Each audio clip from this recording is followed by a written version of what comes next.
Katie Schuler. I'm an assistant professor in the linguistics department at Penn, but my background is actually in cognitive science. So I did my undergrad at Rochester. That's where I met Jenny for the first time. She was a postdoc then. And I did my PhD actually in neuroscience. So linguistics is new to me, but I've always studied, not new, I've always studied language acquisition, but being in a linguistics department is like a fresh perspective. So I was a little nervous when I took this job because it's a departure from what I normally am used to being around. But several of the faculty pointed out to me that when you become faculty, you're not done learning, and that linguistics is the one place I hadn't really spent, and I hadn't really entrenched myself yet. So I'm having a fun time now that I'm in a linguistics department. Okay, so I've worked with artificial languages for a really long time, and today I'm going to tell you about how I use them to answer some questions related to rules, particularly variation in child language acquisition. So, it's really well known and super well studied that kids acquire rules when they're available. This is especially true in morphology. Oh, and I forgot to say that it's fine for you to interrupt if you would like to. I already see a hand raised. I'm not sure if that's a thing. Okay. Yeah, if you'd like to interrupt and ask questions, please feel free. It's totally fine. And someone stop me if I'm not noticing the question asking because I haven't done Teams before. Yeah, so we've known for a long time that children acquire rules when they're available. We especially know this about English past tense. That's where the bulk of the research in especially morphology has been done. So they show us they've acquired something like rules in a couple of ways. One, they overgeneralize morphological rules in their own productions. So they extend rules to things that are actually lexical exceptions. Examples are like, they say, I go to the store, or there are two mouses. We know that they couldn't have learned this from the input. Their parents don't make those mistakes. So they're showing us that they've acquired a rule and then they're applying it in a new novel situation. They also are known to apply morphological rules to novel words in experiments. So the WUG test, one of the very oldest and most well-known studies of, I think, semi-artificial languages in children, some nonsense words. Kids are given a novel word and they're prompted to provide the inflected form. So there's a WUG, now there are two of them, there are two. And when they're asked to provide the inflected form, plural, past tense, a really high percentage of even very young children can do this. So children as young as 3 do a great job. But the problem with acquiring rules, so we know they can do it, but there's some problems with acquiring rules, and that's that they're not consistently applied. So problems from the child perspective. We've known about the rule part for a really long time, but we sort of less often discuss the complication to the problem. So one of these complications is the more familiar case that there's inconsistency across lexical items. So what I mean by this is just rules have exceptions. So English past tense, for example, the rule is we add ed, but there's tons of exceptions to this as well that you have to learn. So how do kids learn these rules if not everything follows them? Further complicating the problem is not only within, not only across lexical items, but also even within lexical items, we can have inconsistent application of rules. So one situation that I don't really know a lot about the audience background, but artificial language learning researchers are familiar with is situations where language models actually use the form inconsistently. I'm going to return to this later, but these are situations like if you're learning a young language, like a Pidgin or a Creole, or if you're learning from late learning parents, your input models can use forms inconsistently. But the more common case, and the one that I'm going to focus on a lot in this talk, is that language actually contains stable variation. So the most widely studied case is TD deletion, which I'll talk about momentarily. But the point is that there's actually inconsistency within lexical items, and this is like an on-purpose stable variability that exists in children's input. And somehow they have to acquire the rules, abstracting over that noise, but they also, in order to be speakers of a dialect, they have to actually learn and match that probabilistic variation in their input. So I'm really interested in two questions. First, how do they acquire the rules at all in the presence of each type of variation like this? And I'm also specifically interested in how they acquire the variation itself. So today I'm going to focus mostly on the second question. That's the work I've been doing recently. So I'm going to turn back to a situation where the child's input contains inconsistencies. When this happens, when a child's input contains unpredictable variation, they seem to impose regularity on it. That's sort of the consensus in this literature. For example, when they're learning a Pidgin or Creole language, when they're learning from late learners or non-native speakers. And this is more common than you think. So this is a situation, for example, where the child's language models are non-native speakers of the language. This can happen often to deaf children who are born to parents who are not native signers, so they're late learners of sign language. The child's only input comes from their late learning parents.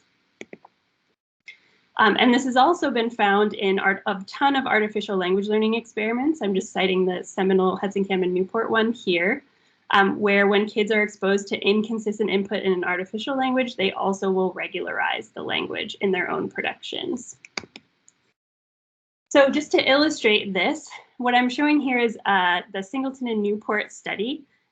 It was a really important study in this regularization literature.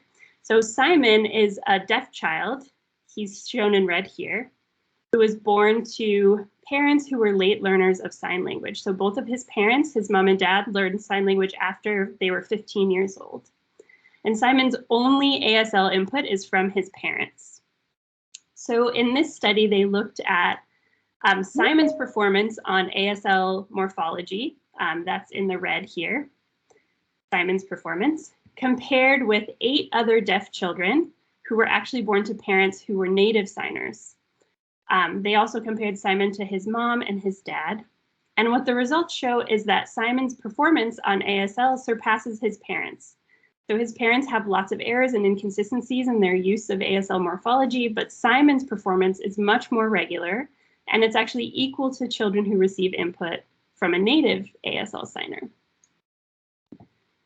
So all of that was just to point out that this is a really important strategy that children have, for them to take the noise that's in their input and regularize it and abstract over it to find an underlying rule structure. And they can use that in these contexts where they're exposed to noisy input. But another important point, and I think equally prevalent in the sociolinguistic or developmental sociolinguistic literature, is that children are actually known to also acquire variation. So it's sort of a separate literature. But we also know that children can learn and match probabilistic, grammatical, and social constraints in sociolinguistic variation. So many sociolinguistic studies show that kids are able to produce different linguistic variants at probabilistic rates that are governed by these language internal and external constraints, and match their input. So for example, they've been shown to master the constraints on the short A system from a super young age, even 3-year-olds, TD deletion and the in-ing alternation, as well as other variables in other dialects of English, and also in other languages completely, from a very young age. So just to illustrate this, I'm just going to show you the in-ing alternation as a concrete example. So English-speaking adults alternate in producing in or ing at probabilistic rates. So they might say walk-in or walking. And as shown in these 2 plots below, this is from Lebov 1989. This is David's parent, a 7-year-old David. He's the open circles, and his parents are the closed circles. So what you can notice is in this plot, it's showing the use of in as opposed to ing based on grammatical category over here, so a language internal constraint, and based on discourse style over here, so a language external constraint. David's parents are probabilistic users of in, and David, a 7-year-old, actually matches his parents' patterns of use in these contexts almost exactly. So he's super good at matching the probabilities of his parents' input. He does not regularize across this inconsistency in his input. So looking at these 2 lines of research together, I can't help but wonder, and this is what my lab focuses on right now, why do kids sometimes regularize variation and other times they learn and match it? So one hypothesis that was very appealing to me and that comes up a lot in the literature is the maturational state of the learner. So here it's proposed that young or very young children regularize while children wait till they're older, and then adults as well are the ones who do the probability matching. So the sociolinguistic studies mentioned actually differ in whether particular aspects of the variation are acquired very early or not until later. So there's disagreement about exactly what age at which children acquire certain constraints and what order that acquisition happens in. Some people have even proposed that they learn, that they regularize first and then later they match probabilities. And in the artificial language learning literatures that I mentioned, they also show that young children, 5 and 6-year-olds especially, that's usually for people who do artificial language learning stuff. It's hard to do kids younger than that. So those children also seem to regularize unpredictable variation in their input while adults probability match. So this might lead us to hypothesize that really young kids have a bias for rules, or that they have to start out and learn the underlying rule structure first, and only once that's happened, they can then either later shift to a bias toward probability matching or acquire the probabilities on top of the rule that they've already gotten. Oops. So to explore this question, we ran an experiment with young, old children and adults. So in this experiment, we had a couple of different questions. We wanted to know if children would continue to regularize the dominant form when faced with inconsistent or unpredictable variation, even when it's not the majority form, and even if they're a little bit older. So if they're a little older than the 5 or 6 age range, what will happen? Do they become adult-like, or do they just stay regularizing? So the general design of this experiment has 3 age groups. There's adults, 5 to 6-year-old children, and 7 to 8-year-old children. We exposed them to one of 3 different artificial languages, each of which had a different signal-to-noise ratio, noise being the inconsistency. And then at the test, we asked them to produce novel sentences, and then we analyzed how often they use the dominant form versus the noise forms in their own productions. So let me show you how we construct the language first. I heard there might be some linguists in here, and usually they care about this part of it. When I talk to neuroscientists about this, they don't care about this part. So the grammatical structure of the language is really simple. Sentences are constructed verb, subject, object, and each noun phrase is constructed with a noun and then one of a number of obligatory determiners. So in this language, for example, there are 2 different determiners, and importantly, the determiner use is not conditioned on anything in the language. So say determiner 1 is ka and determiner 2 is po. It's completely probabilistic based on the precise signal-to-noise ratio the child's exposed to. So I'm going to show you next the 3 exposure languages.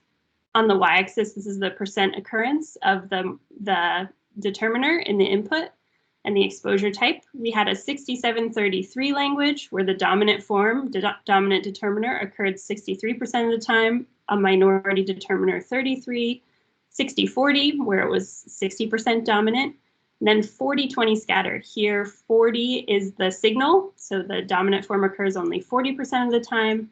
Then we have a minority form occurring 20% of the time, and then a bunch of scatter forms that occur only 4% of the time. So the general procedure goes like this. Usually takes 5 days. So the first 2 days, you just expose the kids to sentences. And then on the final 3 days, they get exposure followed by a test. So during the exposure phase, they see little videos like this.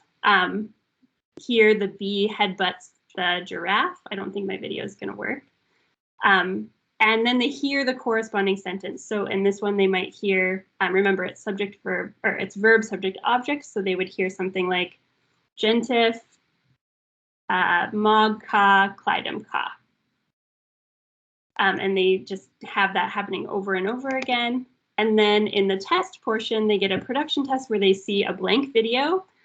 Well, not blank, they see a video that has no sound. And then they're asked to describe the video in the language. And then we see which forms they produce. So first, we're going to look at the 6733 language, their usage of the dominant determiner. This dashed line is always going to show you how often the dominant determiner or the signal determiner was in their input. And what you can notice is that for adults, they match their input probability. So adults use the dominant determiner exactly as much as it was present in their exposure. They probability match. Whereas young children, the 5 and 6-year-olds, regularize. So lots of the children are perfect regularizers. They always use the dominant form. But other children do this more boosting strategy. Then we can look at the 60-40 language. So in this case, again, adults probability match. Here we also had older children. These children are 7 to 8 years old, and they also look more like the adults. Many, many more of the children are more likely, if they're older, to use a probability matching strategy or to use both determiners as opposed to just the dominant form. And then for the young children, in this case, we still have a bunch of perfect regularizers. They always use the dominant form, and other children who are boosting above the input probability. Same story in the 40-20 scatter condition, but it's even more apparent because the signal determiner, the dominant determiner, is so rare. So you can see here, this is the input level. So both adults and older children are pretty close. They use the dominant form rarely at around 40%, like it was in the input. But the youngest children, we still have some perfect regularizers who use it on every single trial, and they boost the use of the form way above. And then just zooming in on the 40% conditions. So in one of these conditions, the 40% number is the dominant form. So it's the form that occurs most often in their input. And in the other, the 40% is the minority form. And this just shows the striking difference in what children do based on the dominant form. So in the case where 40 is actually the minority, many children never use it, or they are using it near its probability. In the other case, they're using it all the time. So it doesn't seem like it has anything to do with exactly how often they're hearing the form, but just that they're able to latch on to the signal, the high use of the dominant form, and then regularize based on that. So it seems like age is involved. The youngest kids are regularizing. The older kids are looking more like adults and probability matching. But age can't really be the whole story. So children eventually could become adults. This wouldn't explain why regularization leads to language change, for example, like Nicaraguan Sign Language, for example. They all just turn into adults. So we have to explain what's going on there. And in developmental sociolinguistics, researchers have shown that even very young children can acquire variation. So why are the 3-year-olds in these sociolinguistic conditions showing that they can match probabilities of conditioning factors, but in our experiments, they can't? They seem to regularize. So while we think that the age of the learner likely plays a role, other factors probably contribute as well. And some of these will be very familiar to some of you, and some of them might be new. Okay, so the other part of the story that I think is really important are differences in the input in these two situations. So we have a situation where children are learning variation, or they're learning from input that's inconsistent. And in the other case, we have situations where the kids are regularizing. So in my lab right now, what we're focused on is exploring various differences in the input and asking whether learning changes or regularization behavior changes based on these unique differences. So for example, conditioning factor is one difference in the input. So in the sociolinguistic literature that I described, where kids, very young kids, can learn and match things, conditioning factors are almost always present. So you have the language, the probability of use is conditioned on something in the input. Whereas in the regularization literature, especially in some of the artificial languages in the experiment I just mentioned, it's completely absent. So there's no way to predict which form will be more frequent than the other. But in the other case, there is. The second difference is in the structure of the variation in the community as a whole. So often in the cases where kids learn variation, that's happening in established speech communities where the variation is shared by an entire community of speakers. But in the regularization literature, often the variation is kind of idiosyncratic to an individual speaker. The plot I showed of Simon, you could see his mom and dad are very different from each other. And also in artificial language experiments, often we expose people to one single speaker. So we don't get this exposure to a whole community, speech community. And maybe something about that is licensing the variation for the kids. Everyone is doing it, so it must be important to my language or dialect. Another difference in the input is the language model. So in cases where kids learn variation, very often there, it's an established speech community, you have native or near native language models. Where you're exposed to people who are fluent speakers of the language. In the cases where children regularize, this isn't as true of the artificial languages, but in the natural languages cases, almost always they're exposed to later learners or non-fluent speakers. So maybe there's something about or signals that their input or language models are providing that's causing them to regularize in one case and learn in another. And then finally, the form of the variance differs across these two circumstances.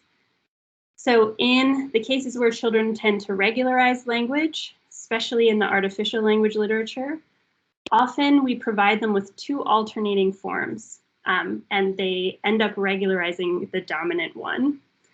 But if we look at all of the form of the variance that we see in the sociolinguistic literature, often what we actually have is one optional form or a lenited version of the same form. So ing, for example, or TD deletion, S lenition. Often when it's acquired and learned and matched, what we actually have is an optional or lenited form. So what I'm going to do today is talk about each of these things for the rest of the talk. So do each of these properties of the input make a contribution to when learners will acquire variation rather than regularize it? In the conditioning factor experiment, I'll show you that kids and adults can indeed acquire variation when it's conditioned on lexical item. This is not a surprise to people who have a lot of adult studies, and there's a couple of kid studies looking at this already as well.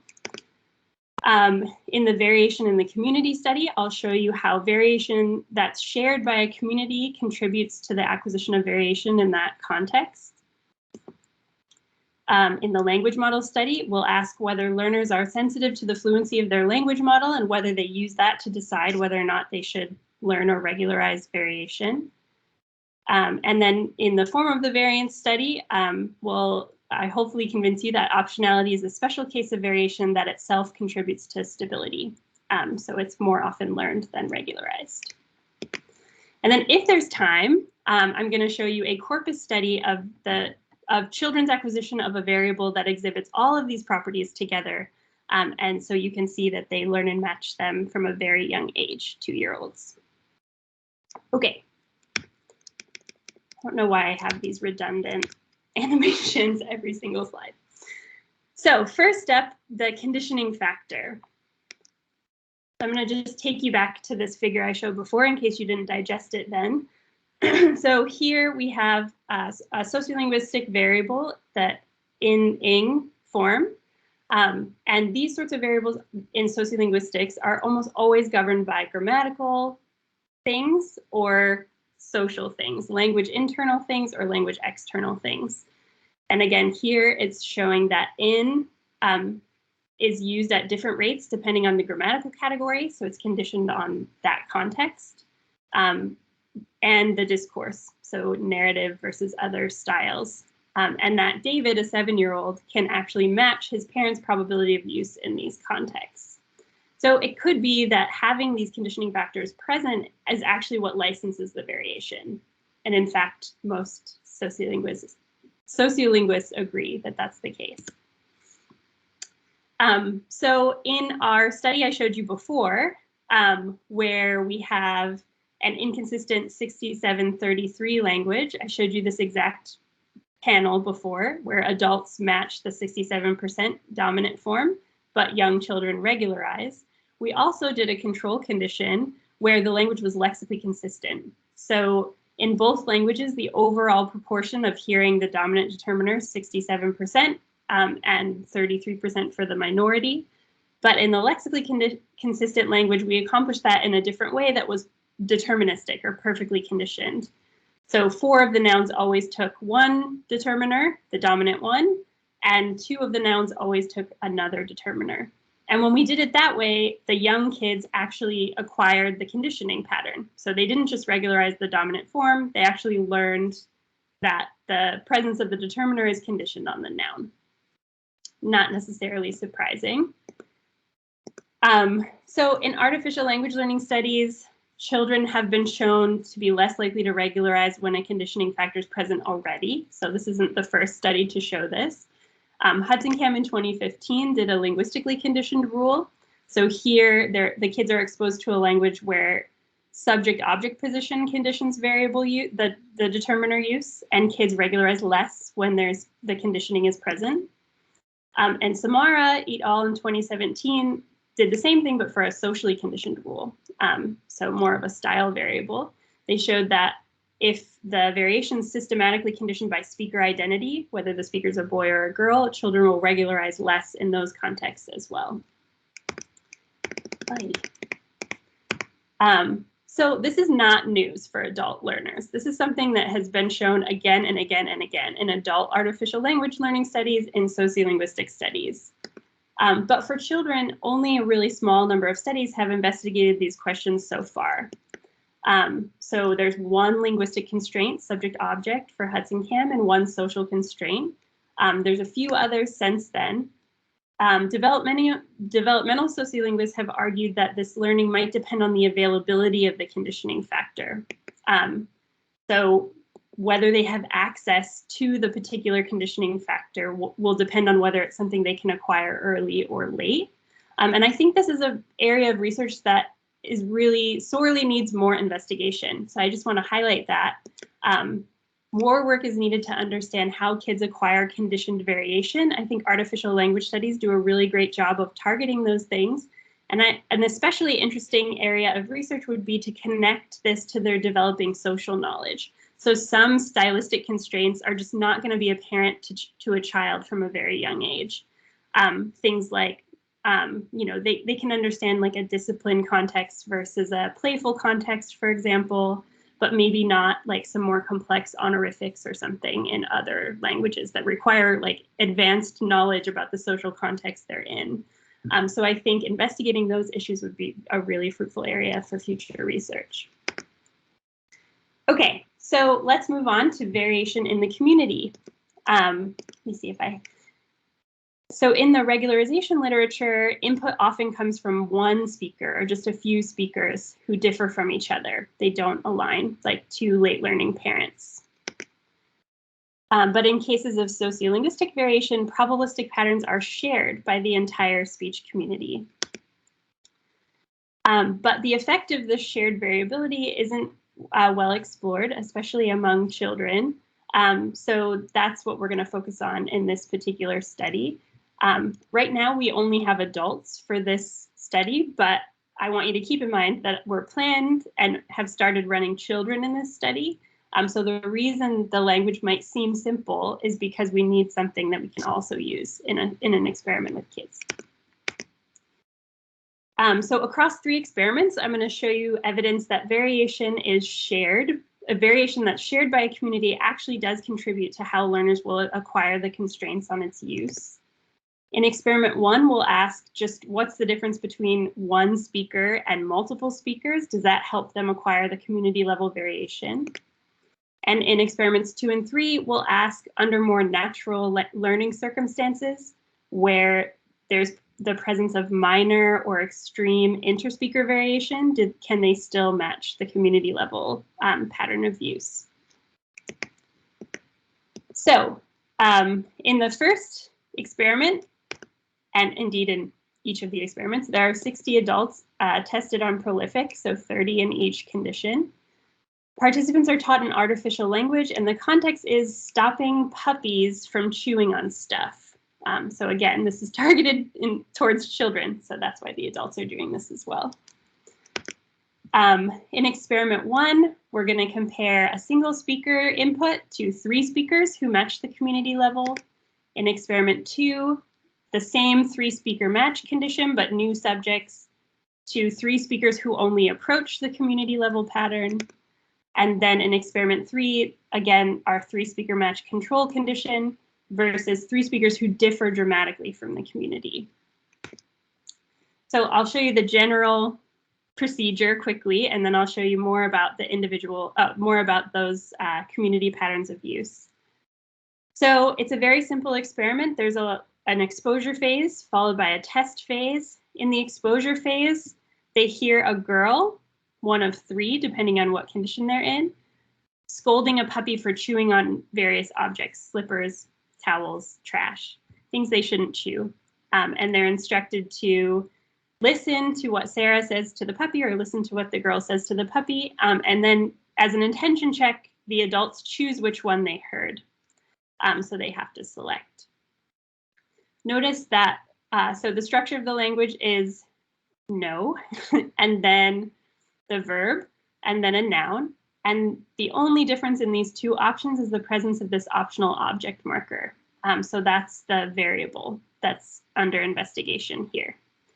Then at the test, they see a puppy chewing something, and they're asked, what would you say to the puppy? And they have to pick among the 2 options again. So it's a 2 alternative forced choice test.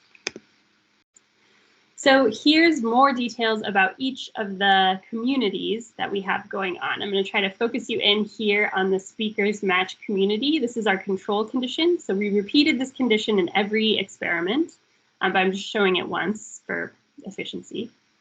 So in this condition, the asterisk is showing you the community level marking pattern, and all 3 speakers, Alice, Mary, and Sarah, use the object marker at the same rates. So the object marker is actually probabilistically conditioned on the noun gender. So we have feminine nouns and masculine nouns. They use the marker more often on the feminine nouns and less often on the masculine nouns. So in the first experiment, we compared this to the single speaker case. So here there's just Sarah, and Sarah obviously matches the community. She's the only member of the community. There's a question in the chat. Can I read it out to you? Because I can't. You probably can't see the chat, can you? I cannot. Okay, hold on. I read it out to you. Maybe I missed it, but do children also have to do the 2 AFC task, or is it only exposure? We're trying it both ways with kids. So we have to run it online now because of COVID. So we're trying 2 different things. One is production. So we ask them to scold the puppy and they have to produce the form. And in that case, we give them a reminder. So we show them the noun, like the towel first, and we give them the noun's name. And then we ask them to, what would you say to the puppy? And then they produce the full frame. That works pretty well. But we've also tried a 2 alternative forced choice, but only with sound. So they hear 2 different sounds, and they say, which one would you say? And they pick the sound, not the reading part. Okay.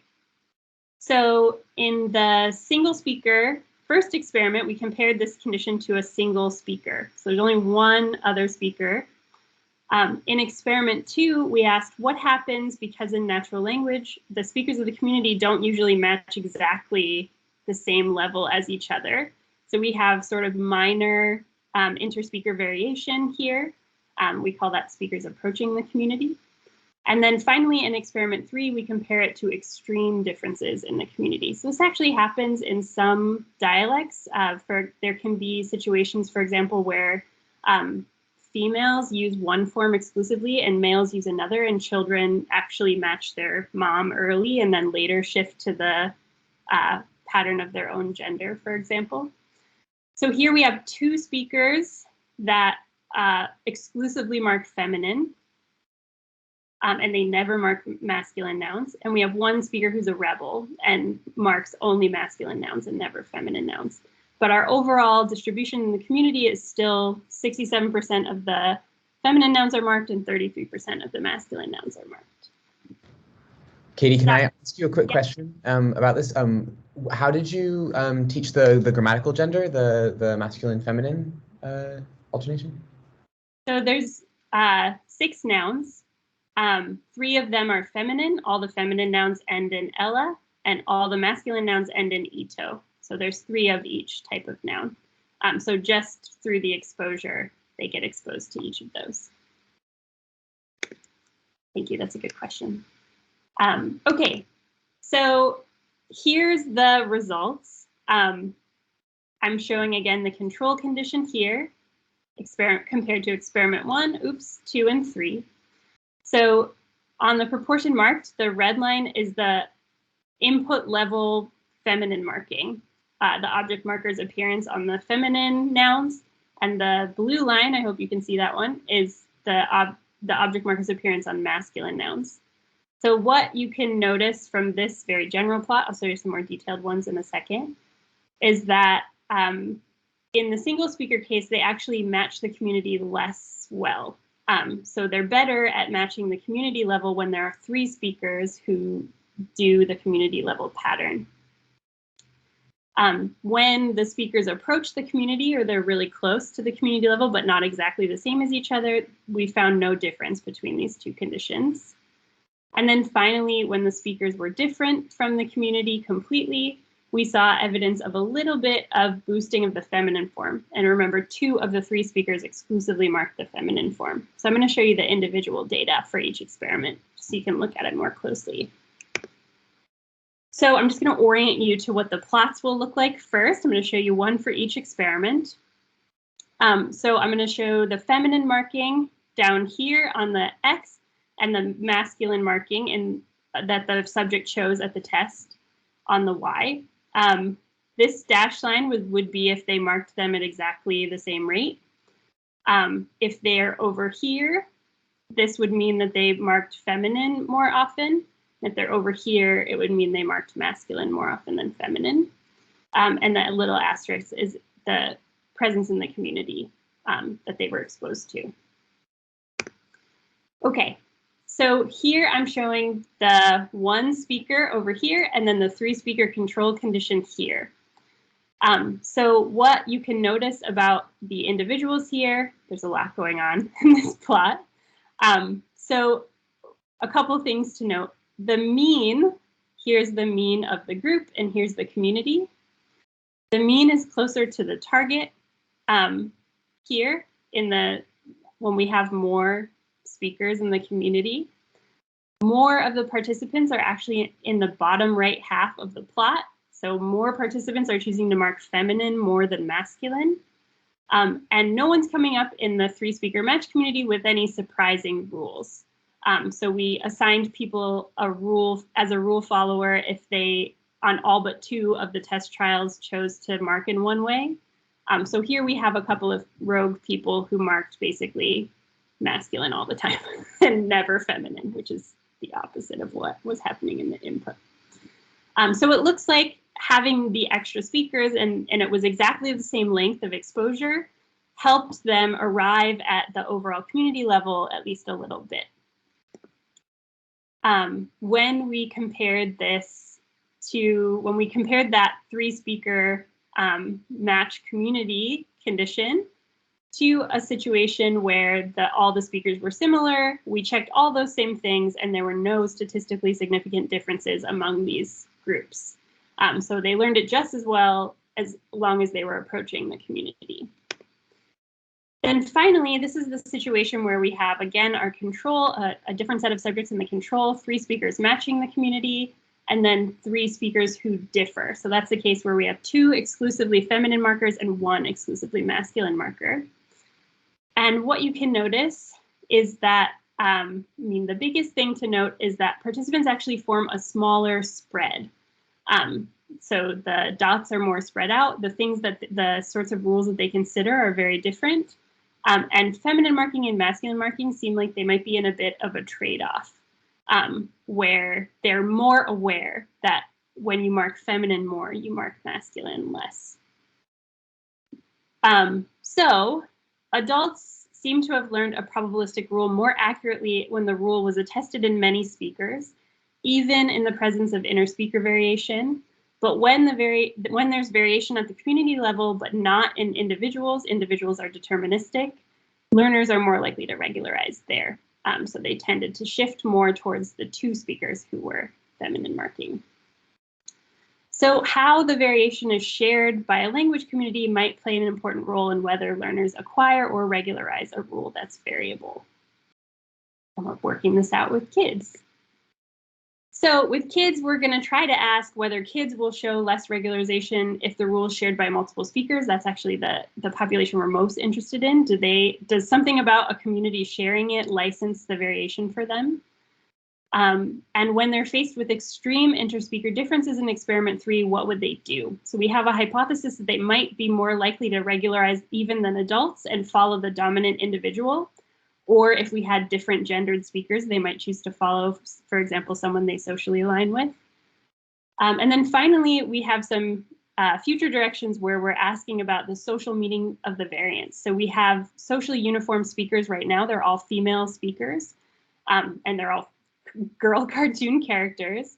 But if we had constructed a sort of in-group versus out-group and put adults under some social motivation to align with one or the other, how would that change their reaction to the structure of the community variation?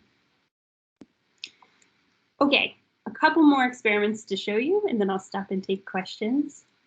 So the next aspect of the input that we are considering is the fluency of the language model. So kids are known to regularize these Pidgin and Creole languages, and when learning from non-native speakers of sign language, I've said that a bunch of times now, so hopefully you'll remember. But in both situations, the inputs produced by non-native speakers or late learning speakers who might provide subtle linguistic cues that indicate that they're unreliable language models. And children might be more likely to assume the variation as noise, like mistakes made by the speaker, rather than an important feature of their dialect if they're in a situation like this. So adults indeed have been shown to regularize more when they think variation is noisy.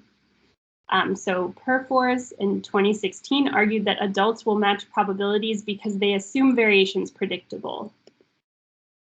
But when this assumption's challenged, so when participants are told the language input might contain mistakes, Perfors found that adults will regularize more under those circumstances.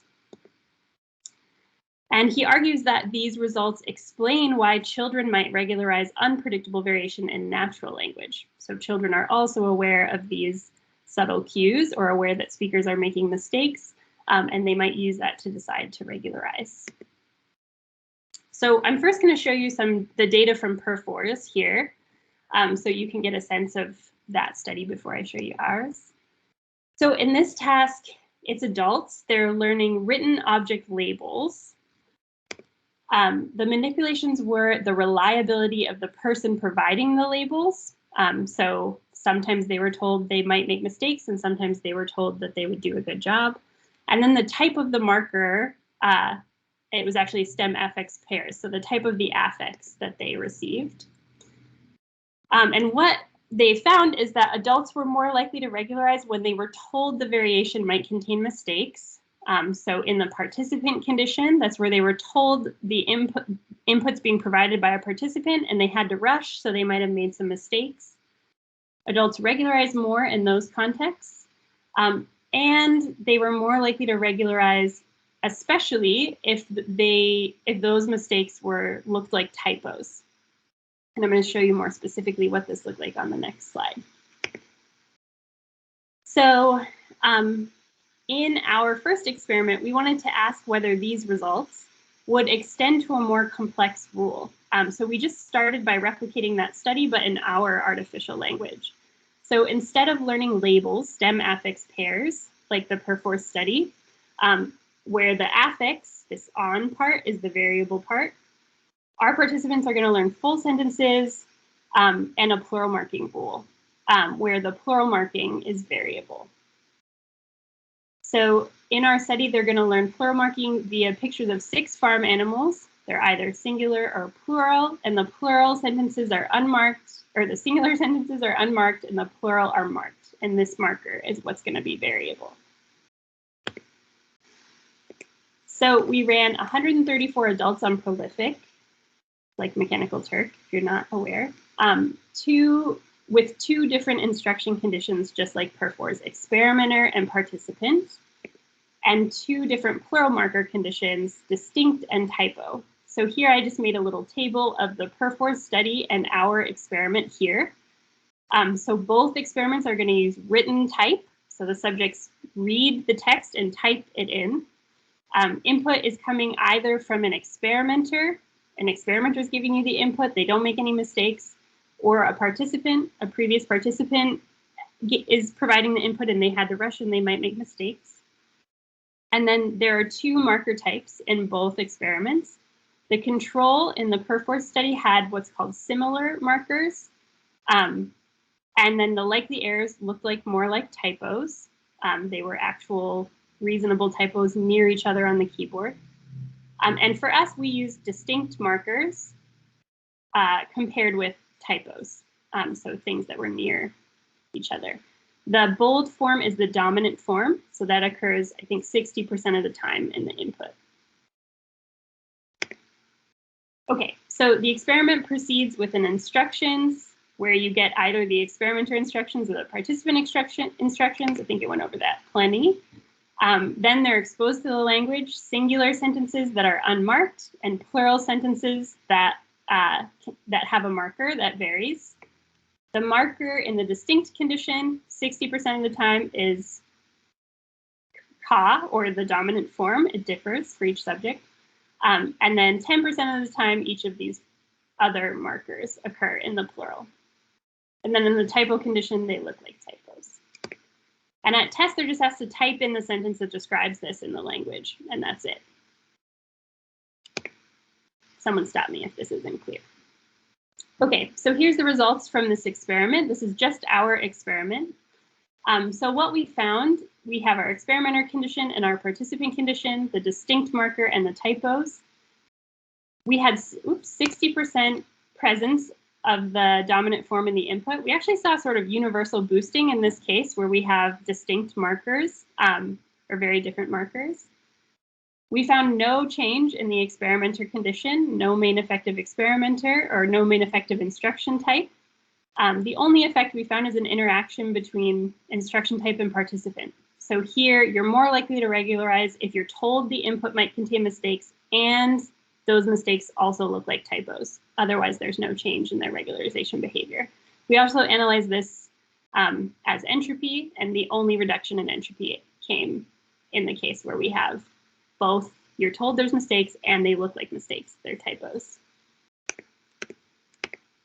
So we wanted to run a second experiment with another 61 adults. This time we changed things a little bit. So in the Perf4 study and in our original experiment 1, we have this written language circumstance where we're asking about mistakes, but the mistakes are typos. So while I think this is a fruitful hypothesis that maybe kids can detect subtle language cues that people are making mistakes, typos are not going to be what it is in an actual child's language input. So we wanted to check to make sure that if we had mistakes that were more like what a child might experience, whether the adults would still change their regularization behavior then. So we actually have 2 instruction conditions here, the sort of top level information. So instead of experimenter participant, we had native and non-native. So we just told people that the speaker was a fluent native speaker of this language in one case. In the second case, non-native, we told them she hasn't been speaking this for this long, she's not good at it. Then we had 2 plural marker conditions. We had distinct, same as before, and then we also had possible speech errors. So instead of typos, speech errors. So here's all 3, the Perf4's experiment, our experiment 1 replication, and then our new one, the experiment 2 spoken. So here we have input coming from a native versus a non-native speaker. We have the exact same control markers as we did in our first experiment, but our likely errors are actually likely speech errors, and the language is spoken, not written. So the only differences are in the input, are here in the instructions they get. And then we also had to obviously adapt the experiment, so they just hear the sentences in the exposure and they're asked to pick which picture it is, which noun it is. And then at the test, they're actually produce the sentence, so they have to say the whole thing. We give them a hint with the verb, but the verb is irrelevant because it's always the same, genitive. Okay, so we also added this little rating test at the beginning because we wanted to make sure that they actually thought that the native speaker was not a native speaker. So we just asked, given her experience, how well do you think Mary speaks Ecuadorian? This is a sliding scale from 0 to 100. And here are the results of that, just so you can see that, in fact, everyone thinks Mary is a native speaker in the native condition, and people think her proficiency is quite poor in the non-native condition. So here's the final results. I'm showing all 3 experiments next to each other so you can compare across. This is the data from the Perforce study. Here's our experiment 1, and then in our experiment 2. So in this case, we have no effect of the instruction condition, the fluency of the speaker. So your regularization behavior does not change if you have top-down knowledge about the fact that this person is not a native speaker. But we do have a significant main effect of speech error in both cases. So regardless of whether you're a native or a non-native speaker, if the markers seem like likely typos, the adults regularize a lot more. So in experiment 1, adults regularize more if they were told the input might contain mistakes, but only if the markers resembled typos. So here we have this plural marker that's happening, and in this context, we did not see the instruction effect that Perforce saw. But in experiment 2, participants were more likely to regularize when the markers sounded like speech errors, regardless of the fluency of their language model. So in both experiments, knowing the input contained mistakes was not enough to alter their rule learning behavior. But we did find that subtle linguistic cues in the language input signal, the speech errors, might be more likely to change regularization behavior than some top-down knowledge or information about the speaker's overall fluency. Okay, last one. So form of the variance is the last difference in the input. It's been a long time since I told you about this, so I'm going to try to walk through why I think this is useful. So in the context where you're learning variation, often the form of the variance is a single optional form or a lenited version of a form. Whereas in the regularization literature, often we're providing 2 alternating forms. And in fact, in several of the experiments I've shown you, we're providing 2 alternating forms or multiple alternating forms. So this is something that I've been thinking about a lot, especially since I've been talking to a lot of sociolinguists who study this stuff. And something that seemed to keep bubbling up to the surface to me is that the form of the variance is quite different. So phonological variation is where we most often focus, and all of the variables that exist look like some version of deletion or lenition. So this is not to say that there are never variants that are not this, but the stable variables that are persistent and seem to be unchanging anymore historically often share this in common. The TD deletion, S lenition, ing-in is an alternation, but it's a lenited version of a previous form. And the same sort of observation comes up for me in morphosyntactic variation. So here it looks more like various kinds of presence versus absence. Presence or absence of a morpheme. So we often have plural possessive or third person singular in African American English. It's often a presence or absence of some morpheme. Subject pronoun expression in Romance languages look like this. Differential object marking looks like this. We can also have, at a more syntactic level, presence or lack of agreement. We was for we were, for example, is an alternation that often happens and is variable. And then Sometimes, whenever I talk about this, people give me examples of two overt forms that are varying, so I expect to get a bunch here too. But the ones that I have collected so far also look like some lenited version of a base form, not two true alternations, distinct forms. Now, of course, there's variation that's deterministic that has two alternating forms. I'm not talking about that. Here I'm talking specifically about variants that get conditioned probabilistically in the input and are stable over time. So this is not a new idea. So there's been a recent paper in 2019 in optional and alternating case marking, typology and diachrony, and Chappelle and Verstraete argue that optional marking systems are typologically more common than alternating. So they looked across tons of languages. Optional A marking is optional argument marking, O marking is object marking. And they found for both optional cases, it's not at all rare. This happens all the time. But when there are two alternating markers, in both cases, especially alternating argument marking, the distribution is very rare. There's hardly any languages that actually have stable variants like this. So just a couple of observations. Morphological systems that contain unconditioned variation often evolve, becoming more regular over time. This is an uncontroversial statement, I think, that lots of people in this room will agree with. But not all such variation is getting regularized. There are optional marking systems that are very common. They don't appear to undergo rapid regularization over time, and other sorts of stable sociolinguistic variation in the same boat. While I agree that social or grammatical context might license probabilistic variation in these systems, what we're proposing is that optionality itself might play a role in licensing whether variation stays around. So first I'm going to show you an experiment where we tested this idea. So in experiment 1, we had 60 adult participants, again, artificial language experiment, a lot like the one I just showed you. It's a plural marker. We had 3 conditions in this experiment: the optional, alternating, and then alternating same as singular condition. So in the optional case, we have the plural form has a single optional form, ka, that occurs 67% of the time.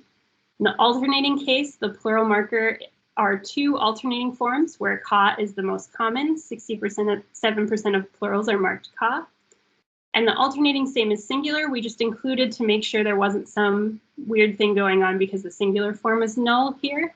So we actually made the plural alternate be the same as as the singular alternate here.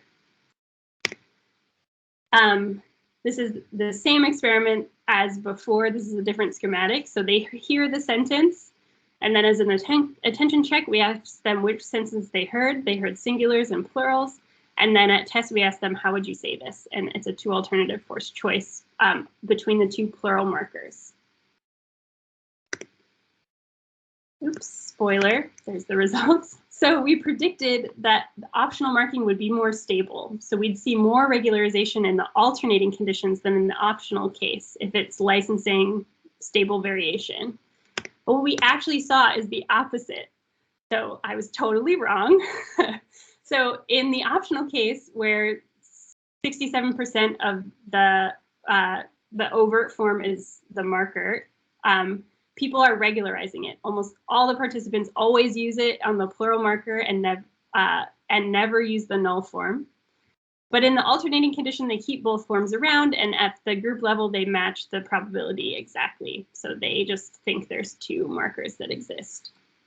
We also checked, I'm not going to tell you about this now, but we also checked like entropy mutual information based on conditioning factors, and none of those things are significant here. So they're not regularizing in the alternating cases like I thought they might. So contrary to our prediction, optional learners regularize significantly more. But I wasn't done. So I thought maybe the frequency of the optional form plays a role.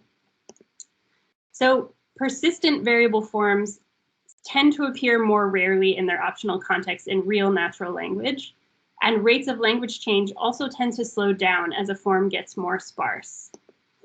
So what we wanted to ask is what happens if we kept exactly the same. Optional frequent language is exactly this condition. We just rebranded it for this experiment. And we compared it to an optional rare language where it was a bit more like natural language. So the optional overt form is actually rare on the plural. So here, because we only have 2 conditions, we have 40 adults. And here are the results. So we predicted that optional marking used rarely would be more stable, so they'd regularize less, and that's exactly what happened. So here is the presence of the optional marker, or a presence of the overt marker in the optional frequent language, and the presence of the overt marker in the optional rare language. And what you can see is that they regularize significantly less when the optional form is rare, and they both mark plurals with the overt marker and with null very often in the optional rare language, but in optional frequent, a lot of people regularize. So a couple of speculations about why this is before I move on and finish up. So what occurs to me about this is that when you have 2 alternating forms as a learner, there's really 2 options about what you think could be happening. You could have 2 realizations of the exact same morpheme, or you could have 2 different morphemes or words. So those really the only 2 options you have to consider. But when you have an optional form, and optionality is there, also known as what's in a null, you actually have a lot of options. There's probably more than what I'm going to list here, but as a learner, you have to keep an open mind to what the optionality might refer to. So it could be that it's just not expressed in your syntax, and that's why you have a null morpheme.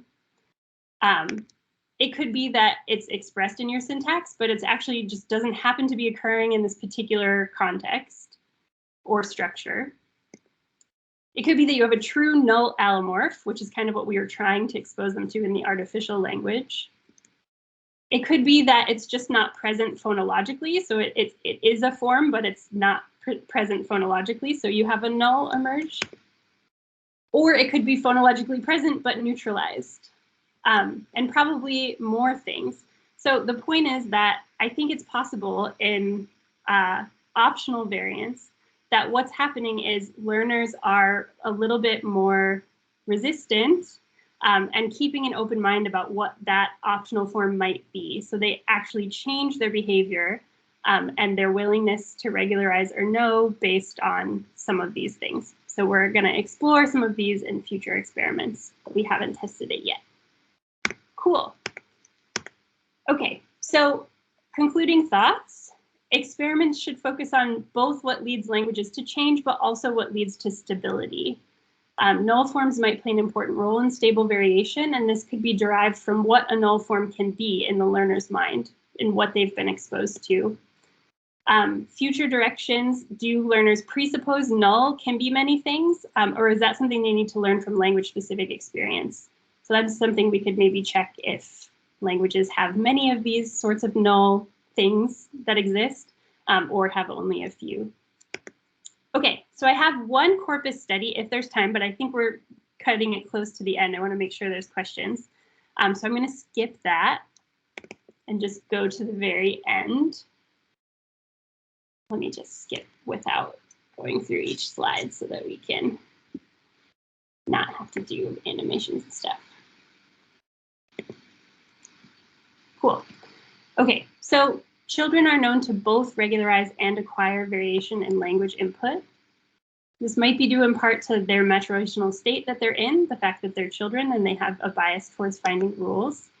But it also could be due to differences in the input in these different kinds of learning situations. So I told you about 4 that I explore in my lab: the conditioning factor, variation in the community, language model, and form of the variance. But more work is needed to understand whether children will modify their regularization based on these differences. So these studies are underway in my lab. They just take a long time with kids. And in natural languages, these differences might exist all together rather than in isolation. So we can use corpus analyses in conjunction with our artificial language learning studies or artificial grammar learning studies to investigate questions about acquisition of variation. So I just want to quickly thank all of our research partners. These are places in Philadelphia that let us come run child participants, or did before COVID, and all of my collaborators and our funding, and all of you. Thank you. I'll take your questions. Thanks very much, Katie. That was fantastic. So we've got a little more than 20 minutes for questions. So I'll let you field your own, Katie. Okay, I'm gonna try really hard. This is my first Teams talk as a speaker. I see a hand up. Andras? Yeah, thank you very much.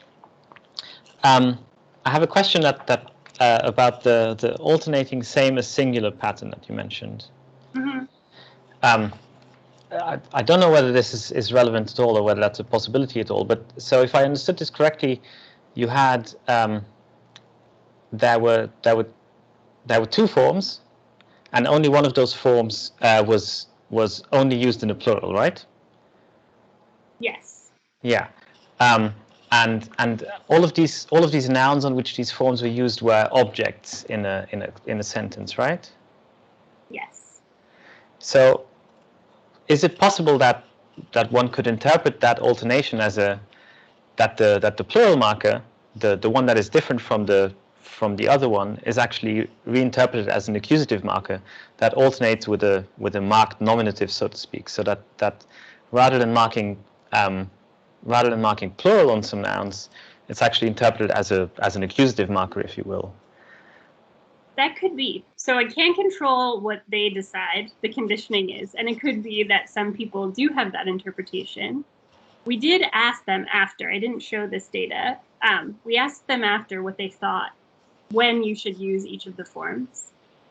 And a lot of the adults said things like, I think it has to do with plural, but I don't know which. Maybe it was the animals like this. So they were trying to find a rule. That's not uncommon in most artificial language studies.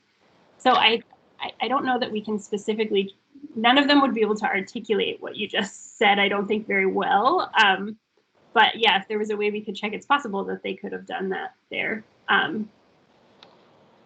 We did check based on whether they condition based on noun. And actually, I think in this language, we had more than farm animals. We might have also had animacy as a possible conditioning factor. We might have had 3 animals and 3 inanimates. So I think we also checked based on animacy and didn't find, a few people regularized based on that, but most didn't. Yeah, but that's a good point. That could have been the case. Cool, thank you. Can you think of a way to check if they? I think if you check for animacy, that will cover kind of one of the most obvious points, right? Yeah. So if you get a wide spread there, then maybe that's irrelevant. So actually, that was one of the things that I was thinking about. Yeah. Yeah, so I think we did have animacy as a possible conditioning factor, and most people did not choose to do that.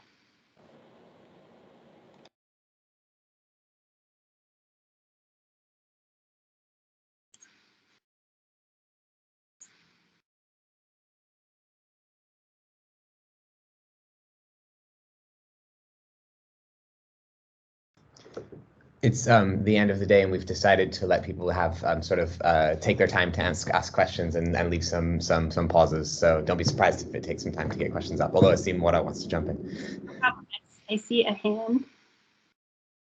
Yeah, I think it was me. Like, while people, I don't know, think out their questions, I have a very, very general question about artificial language methodology in general, and how we can relate what's happening when you use this methodology on kids and when you use it on adults.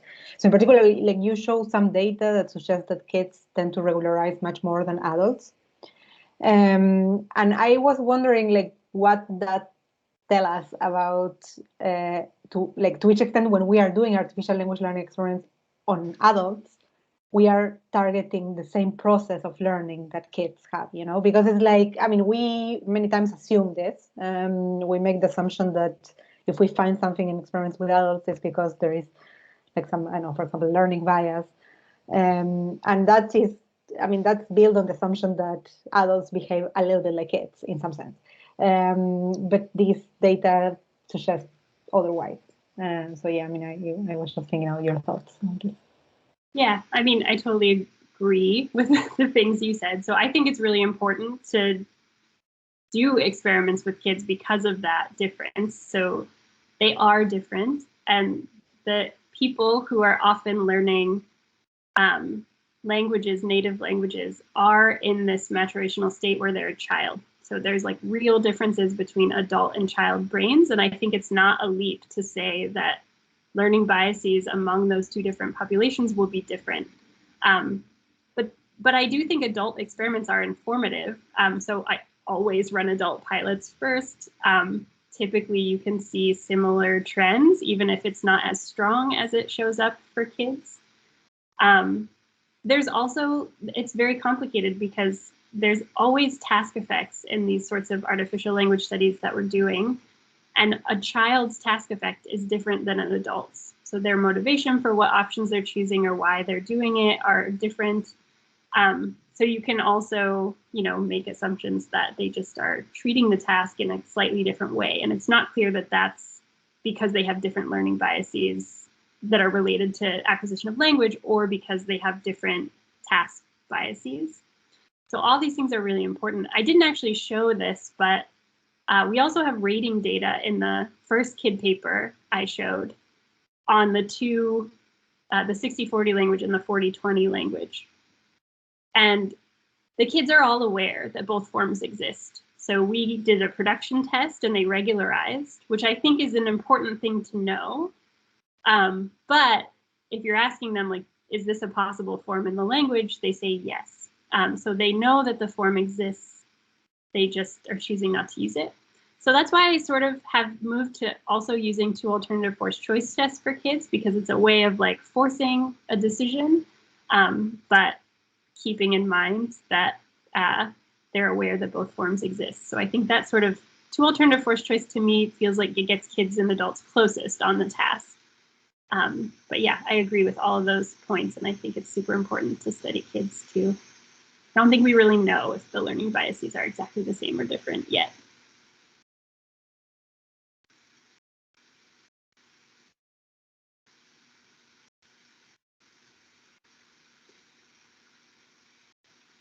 While I'm waiting for someone else to ask, I'll also just add that I want more people to study kids, though, kid populations.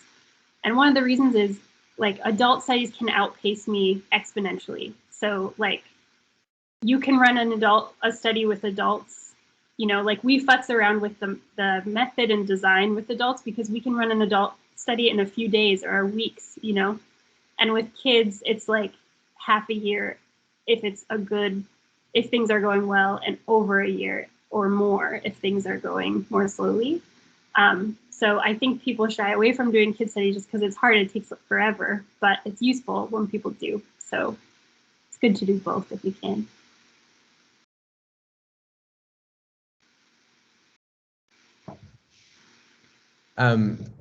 I see there aren't lots of hands popping up, and I am. Oh, now there's one. Okay, I'll shut up. Sorry.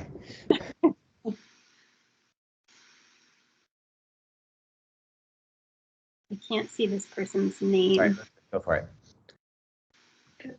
Sorry, I think that's me. Oh, yes. Hi, thank you. I had a question about a kind of offhand comment that you made partway through about how regularization relates to like language change, diachronic change over time. And I don't fully remember what you said on the, one slider that came up. So I just wanted to ask whether you have more thoughts about that, about the relationship between regularization, like the kinds of variation that exist maybe, and how that contributes to language change, or how those two ideas are connected. Yeah. I'm not sure exactly what you're referring to. This is a pretty big question. So I'm just going to say my thoughts about all the things.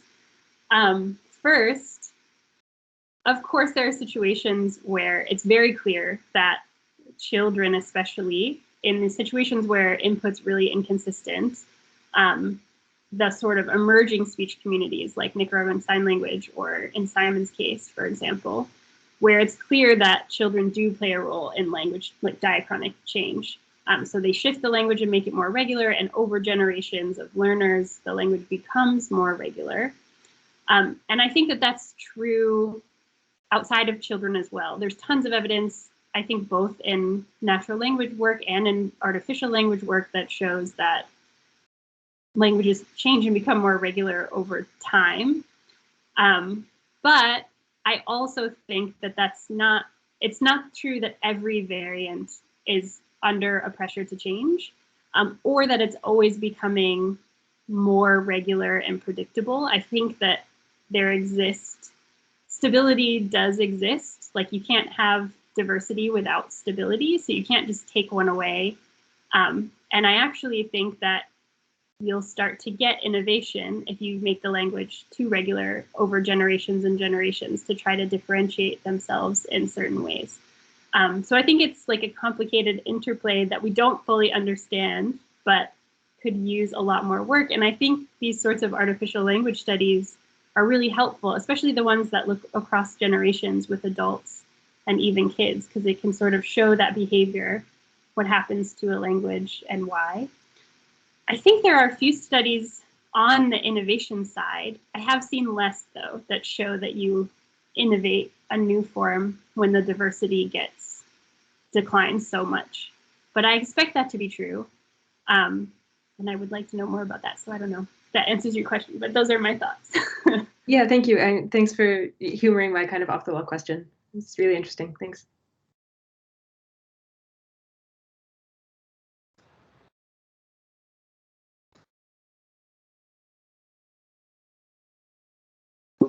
Another hand up. It's me. Jenny. Hi. I have a little bar in the way of people's names, so I'm nervous to press it though, because I don't. You can unshare your screen if you want. Oh. Sorry, I have a child in the background, but I was wondering, like, why do you think that you didn't see any difference between the native and non-native speaker? Like, why do you think that manipulation didn't do anything? I thought for sure we would. So we actually tried a bunch of things before we did this final version that I showed you, because I thought we just must be doing it wrong, because it seemed to me like the same as telling them. I mean, we literally say in the instructions about non-native speakers, this person's really bad at this. This person is likely making a lot of mistakes.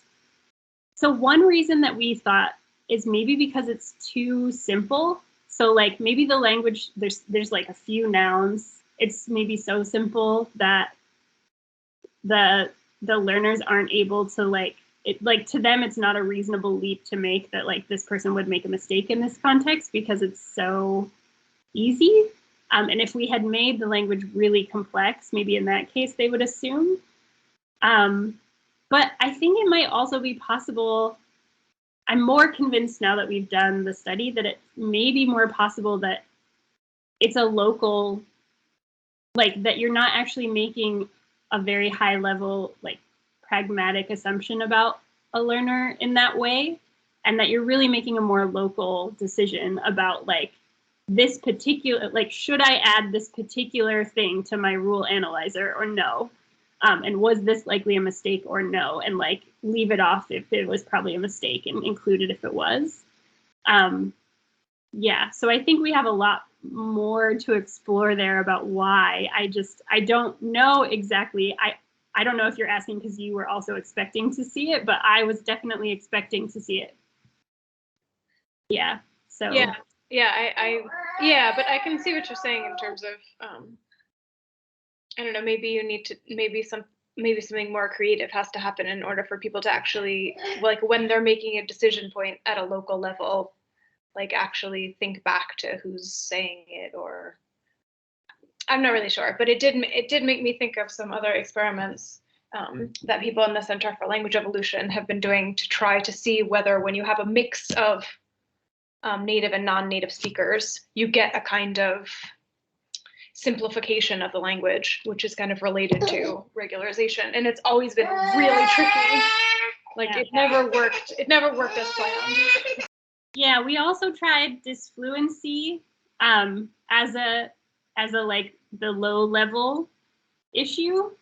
And that it didn't work as well as speech errors, and it was harder to implement. You had to make decisions about it. But I really do think, and we should probably add another experiment to this study, I think we have a third one underway, that it's starting to make sense to me that you need a trigger, because like how else would you know? Like you'd have to consider the person unreliable in all contexts when you're trying to learn from them if they're not a native speaker, and that doesn't necessarily make sense. So I think there's clever ways you could ask about it in a natural language study, like a WUG test, where you teach kids new exceptions, for example, or something from a non-native and a native speaker and see if they find those more reliable. Because there are studies like that that show people take into account the speaker's fluency. But here you're trying to learn a rule, and it's almost like they need a signal at the level of the input item to be like, yeah, not this one. But yeah, that would be testable with the disfluency part as well. If you just like all the disfluent ones, you assume those were the bad ones and your language shifts towards the non-disfluent ones. But yeah, the answer is I don't know. And I also expected that to work.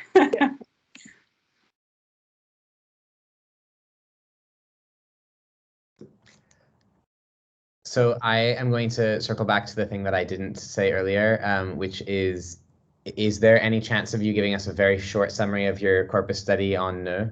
Sure. Oh, you saw the beginning. I saw the slide and now I'm really too curious. I was also very intrigued. Yeah. Am I sharing my screen? I don't actually know. No, you are. Are you seeing my slides? No, your desktop. Okay. How do I go? Brains and bathing suits, mainly. I'm afraid to like click anything because I don't want you to go. Okay, one more try. I think I know how to do it. How about this? Suits, that makes sense. Okay, what window do I need to share? Let me just bring this back up.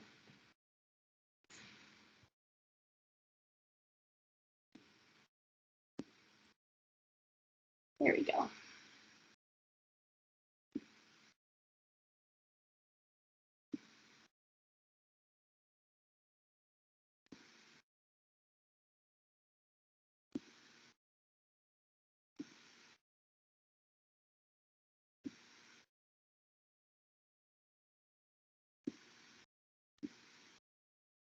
Now, are you seeing something like slides? Yes, slides. Okay, I'm not gonna risk it by clicking anything. Let me just make it bigger. Okay, so this is a corpus study of variable ne. So in standard French, you express negation by adding ne before the verb and a negator after, like je ne sais pas, I don't know. But the use of ne has been in decline since the 17th century. So realization rates are really low in actual colloquial French.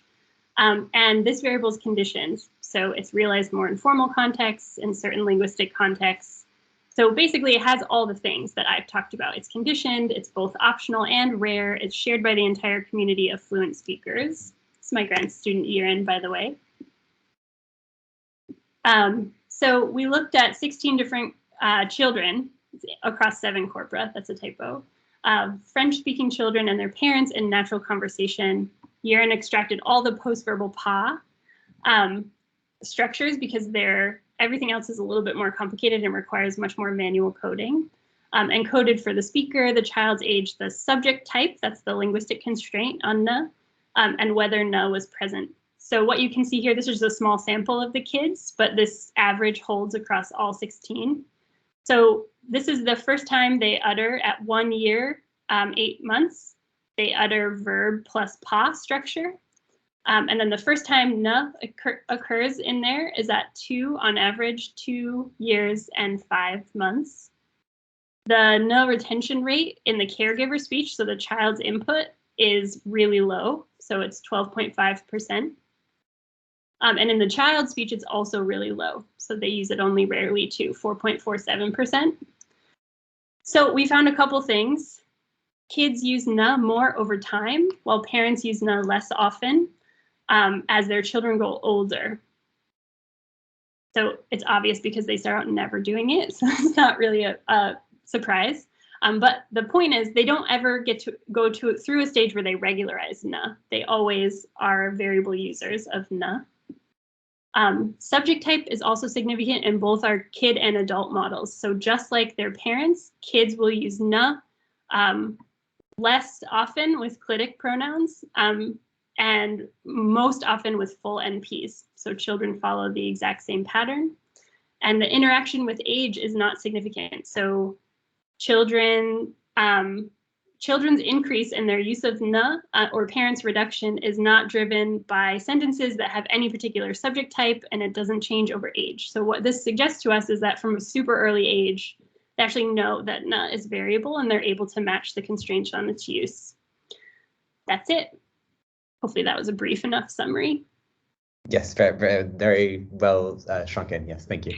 Just yeah. The point of that was just to show that like there are real circumstances exactly like this in natural language, and when they have all of these shared features, kids actually can learn them really well, and they don't appear. There's no child ever that regularized na in any of the 16 we saw, so they always were variable users. All right, thank you very much. Yeah. Are there any other questions before we conclude for the day?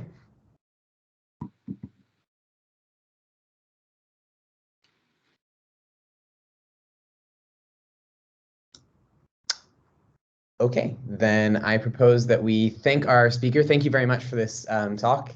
It was very interesting, lots of really cool data. And we will see you tomorrow for a tutorial. For everyone else, we are meeting tomorrow at 10:30 UK time. Is that right, Mora? Am I saying that correctly? Yeah. Yes. Okay. 10:30. 10:30, not 10. Yeah. Otherwise, same configuration. So yeah. See you tomorrow. Thank you, everyone. Bye-bye.